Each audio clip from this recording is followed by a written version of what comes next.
Ce soir donc le module numéro 25 et nous allons parler du principal facteur de succès. Mais avant de parler de ce facteur, il va falloir d'abord définir ce que veut dire le succès. Si vous étiez à l'événement Empower You de Paris qui a eu lieu il y a 3 semaines, euh, organisé par nos sponsors Jean-Pierre Régine Desroses en collaboration avec Pierre et Christine Godet du Canada, vous aurez assisté à notre présentation, à Françoise et moi, qui parlait donc de cette notion de succès. Alors, d'abord, la mauvaise définition du succès, à laquelle nous avons malheureusement tous été plus ou moins conditionnés, et c'est pour ça que j'ai représenté un personnage hypothétique qui fait la course à la carotte, là. C'est un type de conditionnement que vous connaissez bien, que nous connaissons tous, puisque nous avons été habitués depuis la naissance pratiquement à vivre ce genre de situation, hein. Vous vous rappelez quand vous étiez à l'école, à partir du moment où vous pouvez remonter dans votre mémoire, en général c'est l'école gardienne, la maternelle comme on dit en France. Et après la maternelle, on dit bah tu sais, tu vas voir à la grande école, tu vas apprendre à lire, à écrire, on se réjouit. Et puis après à la grande école, on est en attente à un moment donné de passer à l'étape suivante, au collège, et puis après c'est l'université. Et c'est toujours la course en avant en disant oui, quand je serai là, ce sera mieux. Je vais en apprendre d'autres, je vais pouvoir faire d'autres choses, des meilleures choses dans ma vie. Dès que j'aurai atteint ce but, alors je serai heureux, je me sentirai bien, enfin, je pourrai enfin euh, me reposer ou m'amuser ou faire ceci ou faire cela. Donc ça, c'est la notion du succès où vous voyez aussi pareil dans notre affaire, dans votre affaire jeunesse. Ah, quand j'aurai atteint le rang saphir, là, je vais exploser mon affaire, ça va être génial. Ou quand j'aurai atteint le rang saphir élite, ou quand j'aurai atteint, etc., etc. Et donc, le gros danger, évidemment, de voir le succès comme étant attaché à la réalisation d'un événement, c'est que, eh bien, on va effectivement se sentir bien pendant quelques heures ou au maximum quelques jours lorsque cet événement se sera produit, hein, comme une qualification, comme l'obtention d'un diplôme ou tout ce que vous voulez. Mais ça va être très passager et on va de nouveau se retrouver tout de suite après dans une nouvelle course à la carotte pour un autre objectif et on va vivre toute notre vie toujours dans, je vais dire 80 ou 90% du temps, dans un sentiment d'attente au mieux, ou peut-être même de frustration de ne pas arriver à atteindre l'objectif aussi vite que l'on voudrait, ou de ne jamais l'atteindre, etc. Et là, ça c'est un danger très très embêtant parce que il va nous créer des conditions de vie qui vont pas être tellement harmonieuses et qui vont être plutôt éloignées du bonheur au sens où tout le monde l'entend, hein, pas de... et donc, c'est quoi alors? Qu'est-ce que pourrait être alors une meilleure définition du succès? Et en fait, tous les gens qui vivent vraiment des événements heureux, même importants, qui obtiennent des choses, qui font des choses grandioses dans leur vie, ce sont des personnes qui ont adopté une approche inverse, qui pensent, euh, de, j'allais dire à l'envers, mais non, qui pensent à l'endroit, puisque ce que je viens de vous décrire il y a un instant avec la course à la carotte, c'est ça qui est de penser à l'envers. Penser à l'endroit, ça veut dire que le succès, on ne l'attache plus à la réalisation d'un événement particulier ou l'atteinte d'un but, mais on dit voilà, maintenant, si j'ai un but et qui en vaut la peine, quelque chose qui me tient à cœur, hein, je parlais tout au début là de réaliser un rêve, etc. Eh bien, si j'ai ça et que je peux me réjouir à l'avance là au quotidien en me disant waouh, ça c'est vraiment le rêve qui me tient à cœur. Quand je vais l'atteindre, ça va être génial, mais dès maintenant, je me réjouis de cela. Et je vis à ce moment-là le succès au quotidien. Voilà. Et bon, voilà, j'ai représenté pour cela le jardinier qui va récolter des graines. Il a choisi soigneusement ses graines. Il a organisé son potager pour diviser les différents espaces dans lesquels il va planter ses différents légumes. Et puis, il se réjouit à l'avance de la récolte qu'il va pouvoir faire. Et ça, c'est la bonne définition du succès. Maintenant, euh, il y a un facteur principal qui va nous permettre vraiment de nous créer ces conditions au quotidien de ressenti, de sentiments positifs, etc. Et ce principal facteur s'appelle la gratitude. Et toutes les personnes, je le répète, qui vivent dans l'harmonie, dans le bonheur, qui vivent des événements très importants aux yeux des autres, souvent aussi, mais pour eux-mêmes, des choses extraordinaires, qui font des choses extraordinaires dans leur vie, sont des personnes qui ont apprivoisé la gratitude et qui ont appris à vivre dans cet état. Parce qu'effectivement, la gratitude, c'est un état d'être et c'est un état d'être qui est lié à un mélange qui sont liés à nos pensées d'abord évidemment, à des pensées de remerciement, des pensées de reconnaissance et aussi des sentiments, des ressentis, des émotions. Et donc, on peut ressentir ce genre de choses pour n'importe quoi, en fait, pour une situation donnée. Euh, voilà, ici j'habite dans un cadre magnifique et je suis en gratitude tous les jours, ce qui est vrai en plus. Je suis en bordure de forêt, je vois le soleil qui se lève pratiquement tous les matins et, euh, et donc voilà, je suis en gratitude pour cette situation. Ou je peux être en gratitude aussi pour un événement. Ben, j'en prends un tout à fait tout récent là qui date d'il y a une heure ou deux. Eh bien, j'ai un partenaire, une distributrice de notre réseau, ben, vous la connaissez, c'est Itomi, qui m'a appelé tout à l'heure pour me dire qu'elle avait réussi à atteindre sa qualification Perle. Ben voilà, je suis en gratitude par rapport à cela, euh, parce que je trouve ça génial et je la voyais réjouie, joyeuse et c'était fabuleux. Et donc, ou alors par rapport à une personne. On peut être en gratitude parce que quelqu'un, ben, moi, je suis en gratitude tous les jours de pouvoir vivre avec Françoise, qui est une femme merveilleuse. Et je sais que beaucoup d'entre vous, que vous êtes pareil en gratitude aussi dans les mêmes circonstances, aussi pour avoir une famille fabuleuse, etc., etc. Vous voyez? Donc tout ça, ce sont des choses par rapport auxquelles on va pouvoir créer un état d'être. Et c'est cet état d'être qui est le principal facteur de la réussite ou du succès parce que il nous met dans un état vibratoire qui va faire que bah, vous avez tous entendu parler, je pense, aujourd'hui, de la loi d'attraction. Et c'est cet état d'être qui va nous mettre dans un état vibratoire tel que la loi d'attraction va jouer en notre faveur. Alors maintenant, question pratique.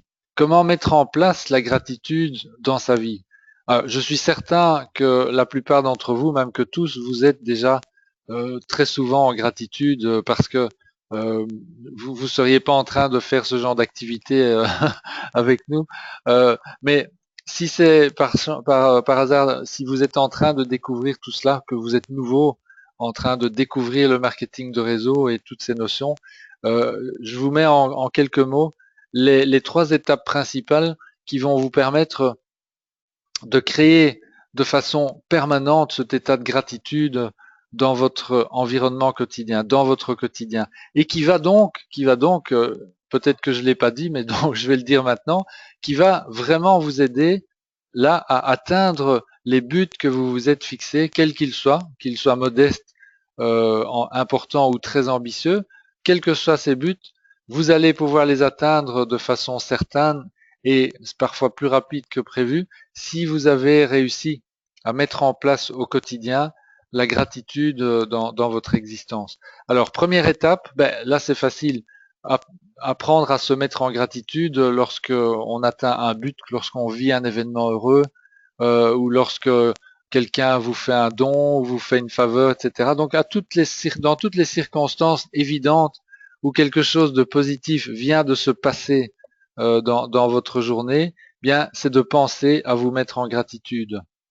Dans notre affaire jeunesse, c'est très simple aussi. Hein, si vous réalisez une vente, un nouveau client, si vous faites un nouveau parrainage ou que vous atteignez une nouvelle qualification ou que vous gagnez une prime offerte par jeunesse, tout ça sont des éléments, des situations par rapport auxquelles il faut vraiment penser à se mettre en gratitude.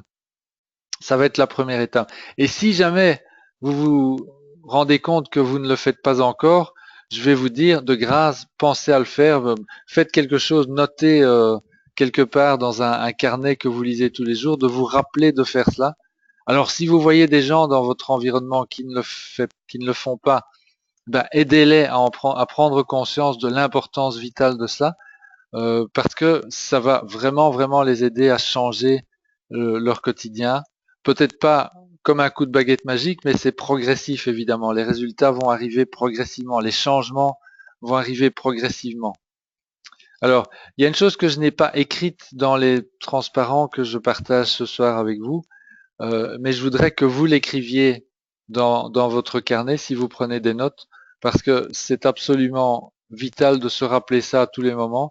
Moi, c'est ce qui m'a aidé à mettre en place, et ça continue à m'aider parce qu'on n'est jamais suffisant, on n'est jamais assez loin dans l'expression de la gratitude. Eh bien, notez bien ceci. Alors écoutez bien, la gratitude est une cause. La gratitude est une cause. Voilà. Une cause de quoi? Ben, une cause d'état positif, une cause d'attraction d'éléments positifs dans notre vie, une cause de succès, une cause de bienfait, une cause d'harmonie, une cause de bonheur. La gratitude est une cause. Ça veut dire aussi concrètement que c'est en pratiquant la gratitude de façon volontaire et consciente que nous allons causer dans notre vie des événements positifs qui vont se multiplier de plus en plus fréquemment, et que vous allez voir au fil des jours, des semaines, des mois et des années que votre vie va s'harmoniser de mieux en mieux, tout simplement parce que vous mettez en place cette habitude de vous sentir en gratitude pour tout ce qui vous arrive. Et je peux vous dire quand même que quand on regarde la situation et que nous nous comparons en termes de situation de vie aux 7 milliards d'individus sur la planète, ben, même si nous vivons de temps en temps des événements difficiles de tout ordre, hein, c'est clair, la vie nous met souvent des obstacles ou des défis à surmonter, mais même comme ça, en réalité, ben, nous sommes dans une situation de vie où nous pourrions être carrément 24 heures sur 24 en gratitude par rapport à la situation de milliards d'autres personnes. Donc voilà, je vous donne ça comme idée pour vraiment pratiquer. Alors, la deuxième étape pour la mise en place, c'est aussi de tout doucement vous mettre en gratitude pour tout ce qui vous arrive de positif au quotidien.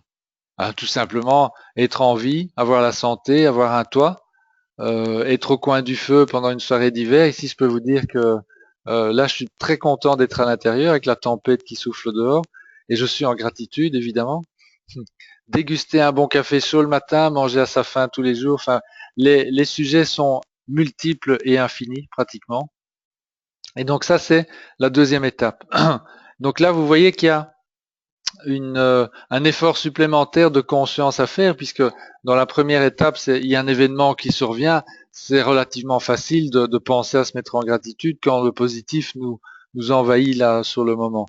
Par contre, pensez à se mettre en gratitude quand vous ouvrez les yeux le matin et que vous n'avez pas trop envie de vous lever et qu'il va falloir passer à la douche et puis faire votre café. Ben, là, ça demande un petit peu plus de pratique et un effort supplémentaire au début. Après, je peux vous promettre que ça devient de plus en plus facile. Ensuite, la troisième étape, ça va être de vous mettre en gratitude pour tout ce qui vous arrive au quotidien, y compris le négatif. Alors, vous avez vu que j'ai mis le négatif entre guillemets parce que c'est une notion, ça, qui n'est qu'un point de vue. En fait, le négatif, c'est un jugement. Ce que nous considérons comme négatif n'est qu'un simple jugement de valeur que nous pouvons changer à tout moment, comme nous le voulons.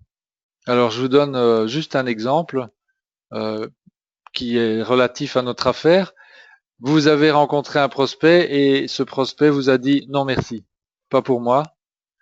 Alors, bon, réaction possible que j'ai eue, que vous avez eu aussi si vous avez été débutant dans cette activité, ou que vous risquez d'avoir encore aujourd'hui ou demain si vous êtes débutant, et c'est complètement normal.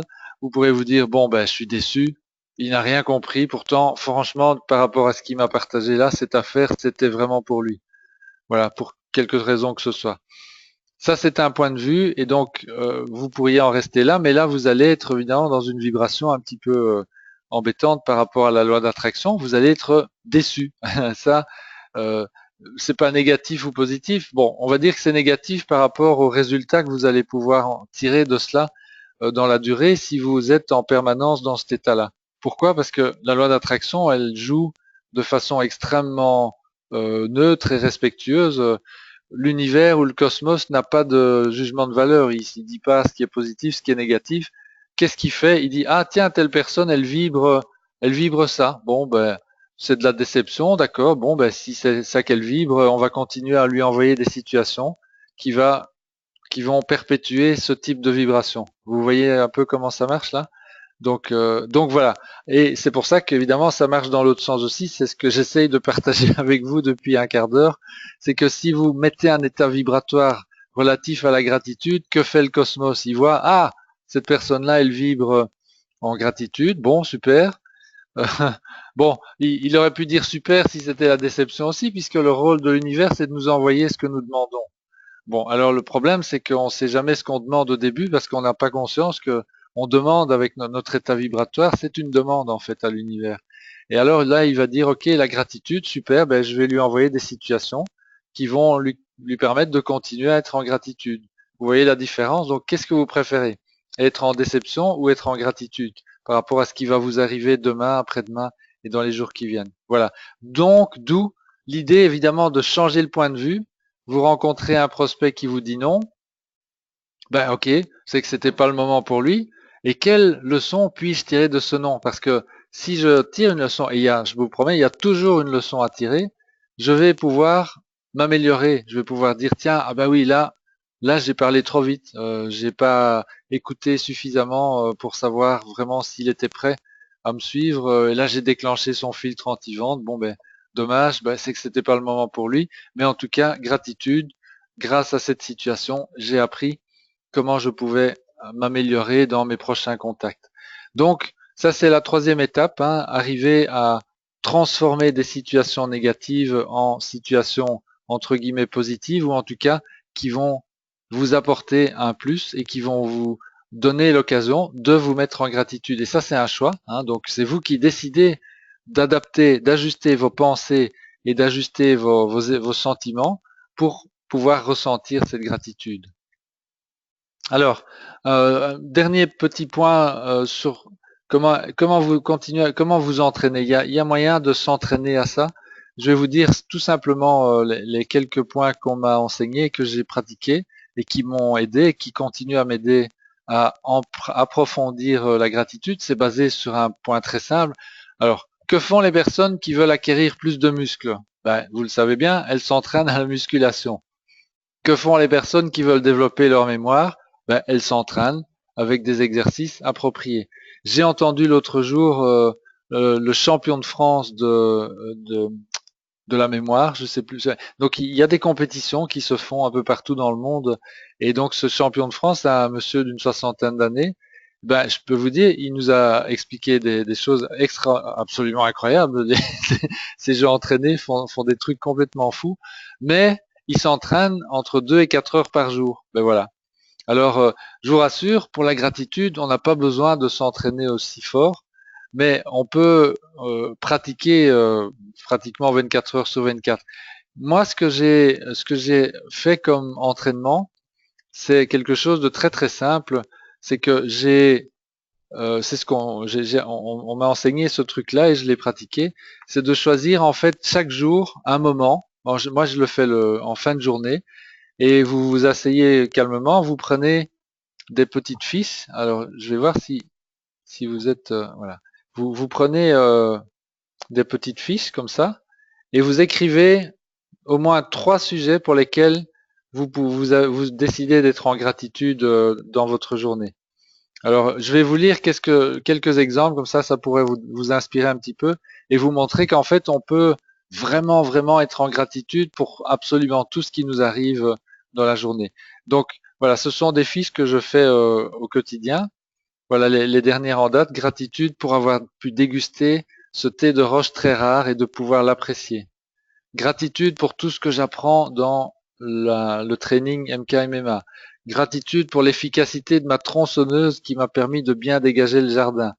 Gratitude pour les outils informatiques qui me permettent de travailler efficacement. Ben, évidemment, là, vous voyez, c'est on est en train de faire. Gratitude pour avoir pu mettre la vidéo jeunesse sous-titrée en ligne et les compliments reçus par les distributeurs. Waouh.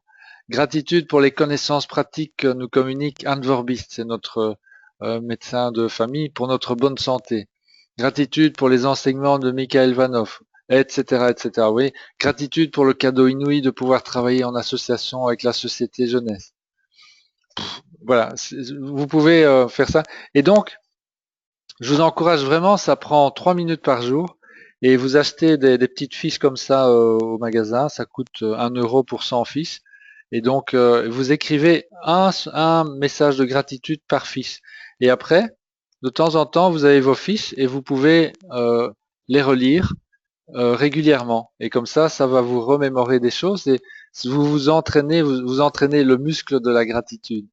Maintenant, il y a autre chose que vous pouvez faire aussi et qui marche très très bien, c'est d'envoyer des messages de reconnaissance à vos proches, à vos relations et même à vos contacts si vous êtes sur des réseaux sociaux, par exemple, style Viadeo, LinkedIn ou même Facebook. Hein, vous pouvez penser à envoyer de temps en temps, si vous voyez quelqu'un qui a été promu dans un nouveau poste, ben vous envoyez un petit message de reconnaissance. C'est gratuit, vous n'avez pas besoin d'attendre quoi que ce soit en retour, mais vous le faites régulièrement et je vous promets qu'il y a des choses vraiment intéressantes qui vont vous arriver dans les semaines ou les mois qui viennent parce que vous allez toucher des gens et le cosmos, l'univers va vous envoyer des réponses. Hein. Donc ne faites jamais des messages de reconnaissance en vous attendant à recevoir en retour de la personne à qui vous faites ça. C'est pas la peine. L'univers va vous faire, va se charger de tout ça et va vous renvoyer l'ascenseur de façon extraordinaire. Et le dernier point que je vous dirais dans l'entraînement à la gratitude, c'est de ressentir les choses, ressentir les émotions positives, euh, de vraiment vous connecter à ça aussi. Voilà. Alors, tout ça en résumé pour vous dire que la gratitude est la cause principale du succès. C'est une cause, je le dis, la gratitude est une cause et ça va vous permettre de mettre en place au quotidien des conditions de réussite et ce sont ces conditions qui vont faire que vous allez progressivement attirer de plus en plus de personnes qui seront prêtes à collaborer avec vous ou qui voudront acheter vos produits, etc. Et donc votre affaire va bénéficier directement de ce savoir-être. Et voilà, donc c'est la première fois que je parle dans ces formations, non pas de savoir-faire, mais de savoir-être. Alors les deux vont ensemble, il y en a pas un qui est plus important que l'autre, il faut les deux, et c'est la combinaison de cela qui va vous donner le succès. Alors, je voudrais, avant de vous quitter, partager en 2 minutes avec vous quelque chose que j'ai trouvé passionnant, que j'ai découvert hier.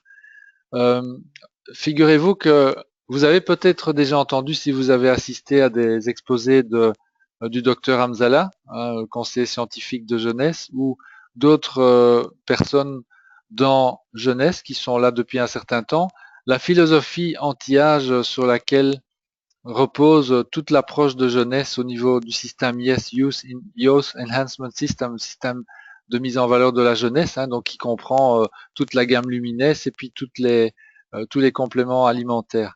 Et toute cette philosophie est inspirée par notamment un chercheur, et ça va être une équipe, mais il y a un chercheur à la pointe de ça, c'est un certain Aubrey de Grey, qui est un pionnier dans l'approche, disons, de l'anti-âge. Aubrey de Grey est donc un biogérontologiste qui a, depuis 15-20 ans maintenant, mis en place une approche qui semblait complètement folle et farfelue au départ, mais qui est en train vraiment de s'installer comme étant la référence dans le monde scientifique par rapport au fonctionnement du mécanisme de vieillissement. Il a, pour l'instant, depuis quelques années, il anime un projet qui s'appelle Sense, Strategies for Engineered Negligible Senescence. Donc, ça veut dire des stratégies pour créer des méthodes d'ingénierie qui vont réduire la sénescence ou réduire le vieillissement. C'est basé sur quoi? En fait, il a observé que pas lui tout seul, hein, donc c'est plutôt, je vais dire, c'est un chercheur qui a rassemblé les travaux d'un très très grand nombre de scientifiques et j'ai assisté justement à un exposé brillant. C'est en anglais malheureusement, mais si vous le souhaitez, je peux facilement vous communiquer les liens YouTube. Vous tapez Aubrey de Grey sur Google et vous allez trouver ça très très facilement. Mais il a rassemblé vraiment les résultats de recherche d'un très très grand nombre de scientifiques étalés sur une cinquantaine d'années. Et donc il en a déduit une approche de type ingénierie. Et pourquoi? Parce qu'en fait, il constate que lorsque le métabolisme se dégrade, c'est la base du projet Sens, ça va causer des dommages qui vont finir par devenir inéluctables, qui ne le sont pas au départ, mais qui vont finir avec le temps par devenir inéluctables, et c'est ce qui va créer le vieillissement. Maintenant, ce qui est très intéressant, c'est que les scientifiques ont identifié depuis très longtemps les 7 causes de dommages, et ce sont des causes uniques, il n'y en a pas d'autres. Et le projet Sens a pour but de trouver des moyens de remédier à chacun de ces types de dommages. Alors, il a fait un graphique que je vous partage ici, c'est en anglais, mais je vais vous expliquer en 2 mots. Euh, il y a des spécialistes qui sont axés sur l'étude du métabolisme par rapport au vieillissement, donc c'est les gérontologues ou les gérontologistes. Et donc là, l'idée d'étudier ce domaine-là, c'est d'essayer de fond de faire de la prévention par rapport au vieillissement. Ce que de Grey a voulu représenter ici, c'est que c'est hyper compliqué. Et donc là, il y a vraiment très très peu de chances d'arriver à faire des choses concrètes qui vont aider les gens à empêcher le mécanisme de vieillissement. À l'autre bout de la chaîne, il y a la pathologie, c'est-à-dire que là, il y a eu des dommages causés parce que le métabolisme s'est mis à mal fonctionner. Donc, il y a différents dommages possibles qui se produisent. À un moment donné, ces dommages deviennent inéluctables et là, on passe dans le domaine de la pathologie. Hein, on a des Alzheimer, on tombe malade, des choses qui sont irrécupérables. Et là, de nouveau, ben, on a peu de moyens d'action parce qu'il y a des situations à l'infini et c'est hyper compliqué aussi de revenir en arrière. En fait, il n'y a pas moyen de revenir en arrière. Par contre, et c'est là, en fait, toute la, l'originalité, la créativité de la démarche de Degré et de ses collègues, et sur laquelle est basée l'approche de jeunesse, c'est de dire, OK, entre les deux, OK, il y a des dommages qui vont apparaître, et voilà les 7 catégories dont il nous parlait, donc l'atrophie des cellules, perte de cellules, c'est l'apoptose, hein, on voit ça dans le petit film de jeunesse, des cellules qui sont à l'inverse résistantes à la mort et qui vont finir par polluer notre organisme, des mutations de type nucléaire, des mutations au niveau de l'ADN, des croisements au niveau protéines. Alors, ne me demandez pas ce que ça veut dire tout ça, là je suis pas encore assez calé pour expliquer tout ça, mais et alors des déchets qui rentrent dans la cellule ou des déchets qui sont en dehors de la cellule. Et donc, l'approche de Degré, c'est de dire maintenant, on est capable de trouver des remèdes qui vont minimiser ces dommages, qui vont même parfois les rendre euh, inopérants, et donc on va revenir dans un métabolisme sain, ou parfois on va pouvoir limiter la casse pour éviter que ça tombe dans le domaine du pathologique. Si vous regardez ce que fait Jeunesse, c'est exactement ça avec la technologie des cellules souches, le Finity qui travaille au niveau de l'ADN, la protection de la réparation, etc. Ouais. Ou alors le Vidacel qui nettoie, qui est un détoxifiant, et ainsi de suite. Et donc, là, il dit, voilà, maintenant, en mettant en place des moyens qui vont nous permettre de limiter les dommages ici, on va pouvoir gagner une vingtaine d'années. C'est exactement ce qu'a fait Jeunesse là pour l'instant. Et il dit bon, les gens les gens qui ont alors je dirais il a fait une affirmation extrêmement provocatrice il y a quelques années. Est-ce qu'il l'a fait uniquement pour cela ou est-ce qu'il le pensait vraiment?